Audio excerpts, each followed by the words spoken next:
بڕگەی پێڕستی ئەم هەفتەیە لەگەڵ شاعیری کورد محەممەد پاکژ لە ئەستەرەتادا تەنها عاشقی خوێندنەوە بووە و بە بیریان نەهاتووە کە ڕۆژێک لە ڕۆژان ببێتە نووسەر. گفتوگویەکی لەگەڵ هاوکارم دەروون ساز کردووە لەبارەی پەیوەندی یاخود هاوڕێیەتی نێوان محەممەد پاکژ لەگەڵ کتێبدا. فەرموون با ببینی.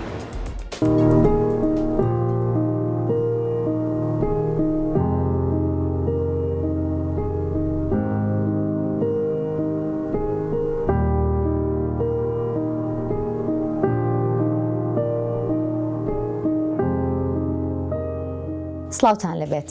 ئەمڕۆ پێکەوە لە پێڕستی ئەم هەفتەیە ئەبینە میوانی کتێب و کتێبخانەیەکێک لە شاعیرە هەرە دیارەکانی کورد، یەکێک لەو شاعیرانەی کە هەمیشە بە قەڵەمەکەی توانیوێتی چەندین شاعری جوان پێشکەش بە کتێبخانە و بە ئەدەبیاتی کوردی بکات. ئەمڕۆ پێکەوە چیرۆکی بەشێک لە کتێبەکان واروە هاوڕێیەتی لەگەڵ کتێبی غەیری خۆی واتە ئەو نووسەرانەی کە یادگاریان لەگەڵی هەیە میوانی ئەم جارم نووسەر واروە شاعر محەممەد پاکژە. مامۆستاگیان سڵاو لێ بێم کاتت باش زۆر سپاس بۆ تۆ. اینجا لەکوێ دەست پێ بکەم لە دروستکردنی کتێبخانەکەتەوە دەست پێ بکەم بۆ یەکەم جار کە کتێبخانێکی بچووکە دروست کردووە یاخود لە کڕین یەکەم کتێبەوە دەست پێ بکەم کامیان سەرەتاتر بوو؟ خۆی بەڕاستی بێ کتێب بکڕیت اینجا کتێبخانە دەبێت. زۆر جار بۆ خوێندنەوەی کتێب ئەو کات کە سەرەتا دەستم پێ کرد یان ئەم خواست لە هاوڕێکانم یاخود دەچوون بۆ کتێبخانەی گشتی یاخود بە جۆرێک لە جۆرەکان لەو گۆڤۆرۆشتانی کە هەبوو. من زۆر هۆگری ئەدەب بووم بە تایبەتی، بۆیە هەر بە دوای شتی ئەدەبیە زیاترە گەڕام. لا شوێنەکە شعرە بێ هەندێک جار لە بیرمە مناڵ بووم لەسەر دیواری مزگەوتێک نووسرا بوو ئەو تۆپ و تانک و فڕۆکەی هەیە، ئەو سەگی دڕوسی خوڕی هەیە، شاوتان نەترسێ ئەیگەلی مەزن چونکە کوردستان پێشمەرگەی هەیە. چەند جارێکە ڕۆشتم هاتم تاکو ئەوم لەبارە کرد و چەند شتێکی کەم هەیە کە هەروای لەبەرم کرد. بۆ نمونەیەک شعرێکتر لەسەر دیواری یاریگای سلێمانی نووسا و باسی هەشتەکانە بۆ بکەم. دایک بە دەرزی و دەرز و درومان بنووسێ لەسەر بێشکەی مناڵان لە بێشکەی وادا بێتە گڕ و گاڵ لەو بێشکەیەدا چاو هەڵنەهێنێ درۆیە هەستێت تۆڵە بسێنێ. ئەمە ئەو کاتانە بوو کە نەپاری کتێبکڕینم هەبووە نە کەسیش متمانەوەی ئەوەی پێکردم کتێبی سیاسی وشتم باتێ چکە زۆر مناڵ بوو. نەشتەزانی ئەو شعرانێکی نووسی ئێستاش نازانی شاعریکەیە. باشە اینجا یەکەم کتێب ئەوەی کە لەگەڵ مامۆستا محەممەد گفتوگۆمان کرد ئەمە یەکێکە لە کتێبە دڵخوازەکانی ئەو ساڵانێکی زۆریشە بە بڵین هەیەی و ئەم کتێبەی نەفەوتانوە. اینجا چیرۆکی تۆ چیە لەگەڵ ئەم کتێبە؟ ڕازی تەنیایی یەکێکە لە شعر و کتێبە دڵخوازەکانی خۆم. ئەو کات بە تێگەشتنی مناڵانەی من وشەکان زۆر سادە بوون، زۆر جوان بوون و قوڵایی وشەکان لە پشتی وشەکانەوە بوو. کتێبەکەی مامۆستا ئەحمەد بەڵێ دیوانی مامۆستا ئەحمەد هەردیەوە لە ساڵی 85 کڕیم. ئەمە یەکە لەو کتێبانەی کە چەند جار کتێبم فرۆشتەوە دڵم نهاتۆ بیفرۆشم یان دڵم نهاتۆ بۆ نمونە بیفۆتێنم. ینی یەکە لەو کتێبانەی کە ئەو کات کە لە بەرگە بۆ بەرگ لەبەرم بوو تەنانەت نرخەکەشی کە 750 فلس بووە چاپی دووەم بوو. ئەوەشت لەبەر؟ بەڵێ ئەوەشم لەبەر بوو چاپی دووەم 750 فلس. ئێستا هیچیت لەبەر ماوە؟ ئێستا هەندێکی زۆر کەمیم لەبەر ماوە، بەڵام بەڕاستی ئیتر کە خۆت بووی بە شاعر و کە بووی بە تەمەن وردە وردە هەڵکشا و دەستەکە بە نووسین و لەم سەردەمەشا بەڕاستی شتە زوو لەبیرەچێتەوە. هۆکارەکە ئەوەیە؟ بەڵێ. باشە اینجا دروستکردنی کتێبخانە چۆن بوو لە لای تۆ؟ وەکو حەز و خولیا بوو یاخود بەشێک لەو کتێبانەی کە هەت بوون ویستت نەفەوتێن؟ زوو لەو سەردەمەی ئێمەیە زیاتر کتێبخانە بینەک بوو، معرزێکی چوو بوو، پێشەنگایەکی بچوو بوو بۆ تەلەڤیزۆن و بەشێکی بۆ کتێبی هەبوو. ئەگەر ئەو بەشەشیان بایتایە. من لەبەرەوەی تەنیا خوێنەر بوومەوە، لەبەرەوەی تاقانە بووم، لەبەرەوەی ئەوانە تۆزێ ئەوێت تایبەتمی تۆزێ ڕێزیان لێگرتم ئیزیاتر و لەبەرەوەش کە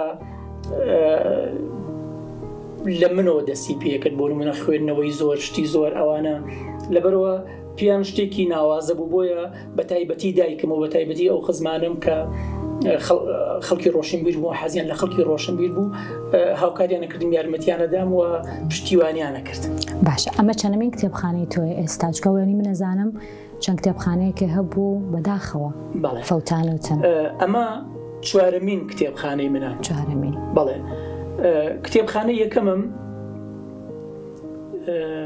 بلێکێک لە ڕووداوە سیاسیەکانی کوردستانە حەز ناکەم باسی کەم تیاچوو. کتێبخانەی دووەمم من لە ساڵی 2000 ویستم بڕۆم بۆ ئەوروپا، نزیکی 40 شەوێکم پێچوو لێرەوە تاکو تورکیا و لێەوە کە جیداین و لێرش کە تاکەوتمەوە سەرخۆ نزیکی 20 ڕۆژێکی پێچوو.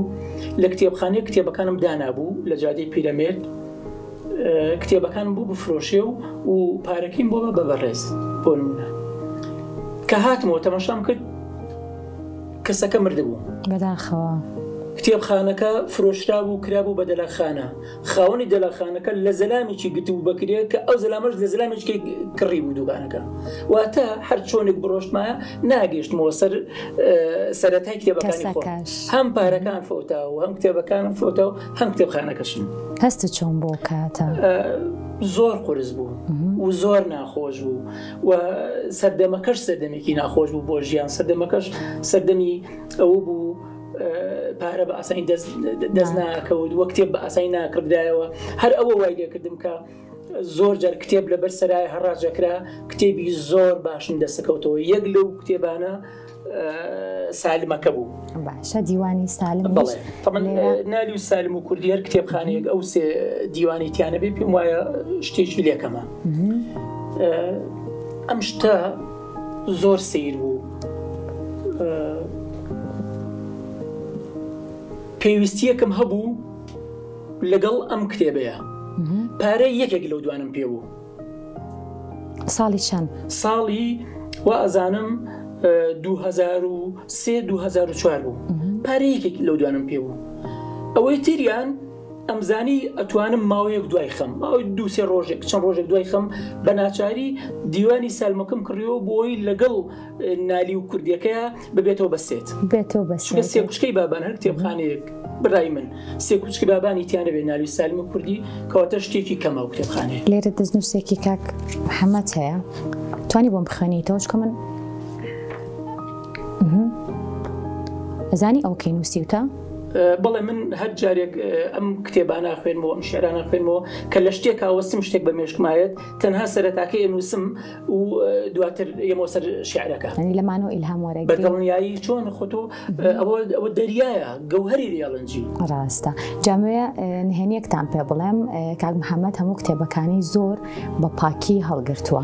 هەر کتێبێکی کاک محەممەد بکەیتەوە بەم شێوەیە زۆر بە پاکی ماونێتەوە هەموو کتێبەکان کامێکێکە لە کۆنترین کتێبەکانی هیچ شتێک هیچ هێمایەک هیچ نیشانەیەک نە بە قەڵەم نە بەجاف لەسەر کتێبەکانی بەجێناهێڵە. وە هیچ کتێبێکی من ئەوەی کە خۆم خوێن بێتمەوە ئەگەر دەجار خوێنەوە بەرگەکەی نەشتاوە بەرگەکەش هیچ کتێبێک چۆنی خوێن توادێ نهێنی ئەو شعرەشت بیر نەچێ بۆمان بخوێن تۆ کاک محەممەد بەس چۆنی ئەی خوێنیت؟ بەڕاستی من ئاوایی ئەین لەگەڵ بەرگەکە وەرقەکان دڵنیایی هەفتەی ڕابردوو هەردوو بەرگەکەی کوردیم تەواو کردووە هیچی لە نهاتوە بزانە هەستەکەی خوێنراوێتەوە چکە پێم وایە هیچیشی لەسەر نانووسین تەنانەت هەرگیز تەنها کۆمەڵ سۆدایەنم دایانم لە ناویە و ئەگەر تێبینیەکم لەسەر شتێک لەناو دیوانەکە هەبێت لاپەڕەکەی بەرگی یەکەم بەرگی دوم لاپەڕە ئەوەندە و دێڕی ئەوەندە و بابەتی ئەوەندە. ئێستامە شعرەکە لە دیوانی سالمەوە هەڵقوڵاوە. بەڵێ با بۆ یەکەم جار لە کورساتەوە گەمان لێ بێ چۆنە؟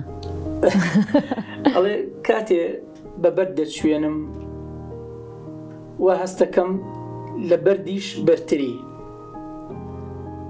یان بە هەر شت بچوێنم یان بە دەردیش بچوێنم لە دەرد و دەرمان دەرتری ئەمەشتا شعرێکە دەست پێکێت ئەمە هەوێنی شعرەکەیە. اینجا کێ زۆرترین کتێبت پێبەخشیوە لە کتێبخانەکەت؟ کەسێک هەیە کە زۆرترین کتێبت پێبەخشی بێت و شایستەش بوو بێت؟ بەڵێ من یەکێک لەو کتێبخانانەی کە زۆرترین کتێبم پێبەخشی و کتێبخانەی قوتابخانەی زانکۆ بوو بنەڕەتی زانکۆکە لێرە دروست کرا ئێمەش تازە ماڵمان هات بۆ ئێرە کە مناڵەکانم بێت بۆی لەوێ وەریگرن پیان وتین ئێمە ئازانین تۆ مامۆستا محەممەد پاکژی ئەزانی شەرە لە مەنهجی دراسی ئایە و ئەزانی کتێبخانەتەوە ئەزانی کتێبوانە حەزەکەین بەشدار بی لەوەیە هاتم دەزماڵێکم کرد بە ناو کتێبەکانمە هەر کتێبێک کە چەند جارێک خوێن بوویتمەوە و زانی بێتم زانیاریەکان بە تەواتی وەرگرتووە و هەر کتێبێک کە زانی بێتم 2 ژمارەم هەیە و کاتی خۆشی کە لە گۆڤار و ڕۆژنامەکان لە هەندێکیان سەر نووسەر بووم لە هەندێکیان نووسەر بووم لە هەندێکیان گۆشتمە بوو چەند ژمارەیەک مێنە یەک دوانی چەم لای خۆیشت و ئەوی تری وا هەستەکەم نزیکی 200 کتێب و گۆڤارێکە بوو یامنێ پێت بەخشی باشە ئەکێ زۆرترین کتێبی بە تۆ بەخشیوە جگە لە کڕین بەڵێ یەک کەسی دیاری کراو نییە بەڵام چەند کەسێکن بۆ نمونە کاتە شانسێکی باشە کاگوشاری هۆگر گۆران ئەو کاتە من سەرنووسری گۆڤاری ئەلەند بووم لای ئەو دەرەچوو چاپخانەی هەبوو لە ناو چاپخانەکەشە نووسنگەیەکی دابووینێ بابەتەکانمان هەڵەش بارد و بابەتەکانمان دیزاینە کرد و چاپمانە کرد و کۆمانە کردەوە بۆی هەر جارێک کتێب دەرەچوو کتێبی کیا بە من کتێبێکی پێ بەخشیت کاک عەلی کەمال لە چاپخانەی سەردەم کە هەم هاوڕێم و هەم کوڕی خاڵمە هەر جارێک چوو بێتم دیاری داومەتێ و کاک فەرات سیوەیلی کە لەوێ هەم دیسان لە چاپخانەی سەردەمە هەر کاتێک چوو بێتم کتێبی داومەتێ و کاک ئاگر وریاقانە چاپخانەی هەبوو هەر جارێک چوو بێتم کتێبی داومەتێ و جارجارش بەڕاستی لە کۆڕ و کۆبوونەوەکان کتێب وەرگرتو ئەم هەموو هاوڕێ باشە خۆزگەم بخۆت هاوڕێ باشە و مەموو کتێبە باشە وەڵەن من بەس بۆ شتی تر باشم لەمەدا بۆ کتێب باش نابێت زۆرینەی شاعیران لەگەڵ خوێندنەوەیە باشن بەڵام هەندێک جارە بینی کە زۆرترین کات بەلای کتێبە شعری و دیوانە شعرەکانی تراچن تۆ لەگەڵ ڕۆمان و چیرۆک و ئەوانە بینە چۆنە لە شعر باشترە خۆت خراپترە من پێم وایە ڕۆمان و چیرۆک پڕ چیرۆکترن لە شعر بەڵێ شعر لە سەرەتاوە تا کۆتایی یەک چیرۆکە بەڵام ڕۆمان چەندین کورتی لە چیرۆکە لە ناو کورتی لە چیرۆکە چەندین کورتە چیرۆکی تریتیایە ئەمە یەک دوو شعر بە بەردەوامی کەسێک بۆ دەدوێ بەڵام لە چیرۆکە لە ڕۆمانە باسی کەسایەتیەکانەکە کەسایەتی دڵڕق کەسایەتی دڵنەرم کەساتی قوربانی کەسایەتی جەلات کەسایەتی جوان کەسایەتی ناشرین گوڵ درەخت ینی هەموو شتێک قساکە لە ڕۆمان و چیرۆکە بەڵام لە شعرا تەنها یەک کەس قساکە کە شاعیرەکەیە ئیلهامی لێ وەرەگریت بە دڵنیایی سەرچاوەی زۆر دووشت زۆر ئیسفادەم لێ کردو لە ژیانمە یەکەمیان چەند ساڵێکی مناڵیم لە لادێ بووم و زۆربەی خزمەکانیشمە خزمەکانی ئەو دی و چیابوون و بۆ نمونە کە لەگەڵ مامەکانمان لەگەڵ باپیرمان لەگەڵ کەسەکانمان ئەچوون بۆ شوانی کەومە بینی لە قەفەسێکانە لەسەر بەردێکی خوێند ئەمە بۆ من ئەچۆ ناو ناخمەوە بە کاتژمێر باران لیاوین بەبێ چەتر بە دەیان ڕۆژ هەتاو لیاوین بەبێ سێبەر و لە حەوزێکی قوڕا و چڵپاوە کە سەگ و گوێدرێژ و دار و بەد ئاوی لە خواردۆمەلەی تیاکرد مەلەمان کردووە وەکو مناڵێک ئەمانە هەمووی بوون بە پاشخانێکی ئەدەبی باش بۆ من هەم لە چیرۆک هەم لە زمان بۆ هەردووکی بەڵێ بێگومان بەکارەنانی ئێستا بەشێک لە و شانەش لە ناو شارەکانی تو ڕەنگیاوەتەوە یاخودنا یەکێک لەو پرسیارانی کە خۆت لێت کردم کاتی خۆی لە کورساتە لە بیرمە لە مەگزن ئەو بوو کە وتت زمانی ئەم شعرانە زۆر پارا و زۆر کوردیە ئەمە چۆن هاتووە ئەو کات هەم ئەمەڵامە مایتۆ کە ئێستا پێدەڵێن کە بەشێکی ژیانم ئەوەیە کە بە مناڵی لادێ بووم بەشێکی توی ئەوەیە زۆرترین خوێندنەوەکانم چیرۆک و ڕۆمانن کێ لە خێزانەکەت مەبەستم لە مناڵەکان تەمەەن درێژ بنیاخوا لەگەڵ خوێندنەوەیە باشە شعرەکانی تۆ خوێنێتەوە لە بەرێتی کامیان باشن خۆی بەڕاستی هەرسێکیان بە مناڵی چیرۆکەکانی بەر لە خەوتنم هەبوو کۆمەڵێکی تا نزیکی 300 نامیلکە و گۆڤار و شتی مناڵانم هەیە بەشێکی باشیانم خوێندە بەڵێ زۆربەیان بەر لە خەوتن چیرۆکەکەم بۆ خوێندنەوە شعرەکەم بۆ خوێندنەوە بەڵام بەڕاستی کە گەورە بوون ئێستا کەمتر بەڕاستیە پەرژێنە سەر خوێندنەوە ئەوانە بە تایبەتی هەرسێکی ئەمساڵ شەشی سەرەتایی کوڕکچەکە شەشی ئامادەی ئەمە یەک بێژگە لەوەش بەڕاستی من زۆر هانیان نادەم بۆ هاتن بەلای نووسین و بەلای ئەوشتانەیە چکە بەڕاستی من زۆرم عەزاب لێ چشتووە هیچیان دەستی نووسینیان نییە نەخێر بەڵام هەستەکەم درود کە ناویان ناوە پاکژی بچووک لە زۆربەی کۆڕ کۆبوونەوەکان لەگەڵمایە هەستەکەم شت وەرەگرێ لە پڕ جارجارە شتێکەڵێ چکە بۆ هەر کۆڕێک بێ بۆ تەنانەت بۆ هەندێک لە دیدارە تەلەڤیزیۆنەکانشە لەگەڵ مایە لە ستۆدیۆ لە دواوە لای کوڕەکانێک دوو جار هاتووە بۆ کورسات ڕسم تۆمارەکات بەشێک لە ڤیددیۆکان تۆمارەکات. باش ئەنجا سەگەر پێشنیاری یەک کتێب بکەی لە نێوم کتێبخانەیە من بخوێنمەوە بۆ ئێستا بۆم سەردەمەی ئێستا پێشنیاری کام کتێبم بۆکە یەک کتێب بێ.